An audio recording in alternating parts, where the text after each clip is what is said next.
ജീവശ്വാസമായി ഉയരിന്റെ ഈണമായി സിരയിൽ അറിയുന്ന പ്രാണന്റെ കണികയായി മനസ്സിൽ മധുരം ചൊരിയാൻ നീ വരൂ. ഈ റോക്കിയെ തീർക്കാൻ ഇനിയൊരു റോക്കി ഉണ്ടാക്കിക്കൂടെ? ഹൃദയം ഉണ്ടാക്കിയ അപ്പനെ കൊണ്ടായില്ല, പിന്നെ ആ അപ്പനാണെങ്കിൽ നീ ആരെ കൊണ്ടും അതിനാകയില്ല.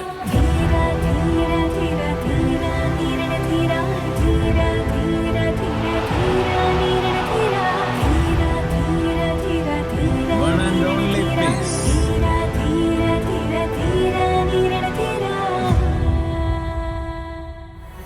ഇങ്ങനെ ജീവിക്കുമെന്ന് എനിക്കറിയണ്ട. എന്നാ നീ മരിക്കുമ്പോ അതിപ്രബലനായ സമ്പന്നനായ ഒരാളായി മരിക്കണം.